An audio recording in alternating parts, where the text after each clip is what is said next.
Inclusive, doutor, falando dos arroubos aí do STF, a ascensão deles em cima dos três poderes, a ponto do Marco Aurélio falar, honey, queridos, menos, bem menos, que já está começando a ficar bem chato. Eles estão querendo acabar, inclusive, com o direito à propriedade privada, quando abrem exceção para que pessoas que pagam aluguel não pagarem o aluguel durante a pandemia e não podem ser despejadas, levando em consideração que há pessoas que sobrevivem do dinheiro desses aluguéis. Ou seja, vai se tornar uma bola de neve, assim como a gente tem o Marco Aurélio pautando para julgamento a ação do PSOL sobre imposto sobre grandes fortunas. Ou seja, é uma escalada para o socialismo, tipo, a gente está, vem Venezuela, é isso que está aparecendo. Camila, o judiciário ele não tem como implementar essas decisões. Ele só consegue implementar essas decisões se o Poder Executivo aceitá-las de uma forma subserviente. Isso não vai acontecer. Ninguém tem dúvidas de que isso não vai acontecer, ninguém tem que ter dúvidas. A questão da relativização da propriedade é compreensível. Quando você tira, eu diria, retira o direito de propriedade, você afugenta investidores.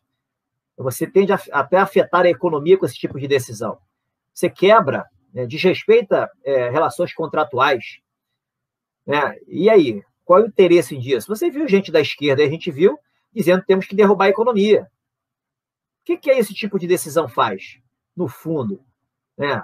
Então eles criam, além de manipular princípios, né, princípio direito à moradia, direito à saúde, direito à dignidade, fica nessa lenga-lenga manipulando a bel prazer, esquece que por trás disso existe um judiciário que tem que ser imparcial nas decisões e tem que decidir de acordo com as leis aprovadas pelo parlamento e com a Constituição.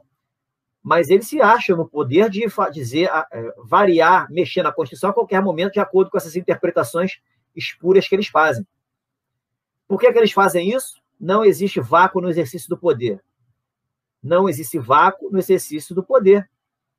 Né? Se vendeu a ideia que o tribunal tem a última palavra sempre, né, e se aceita isso de uma forma pacata, passiva, né, quase que automática, é isso que a gente está vivenciando. Esses são os reflexos do ensinado.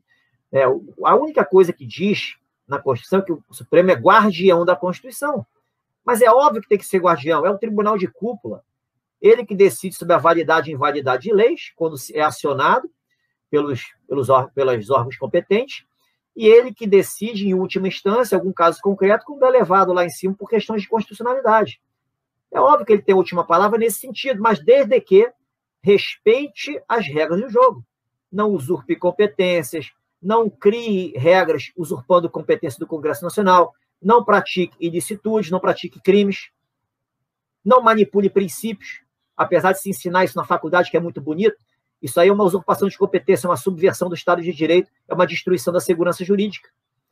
Por outro lado, né, se a Constituição fala que o Supremo é guardião, diz que o presidente da República tem o dever de manter, defender, cumprir a Constituição.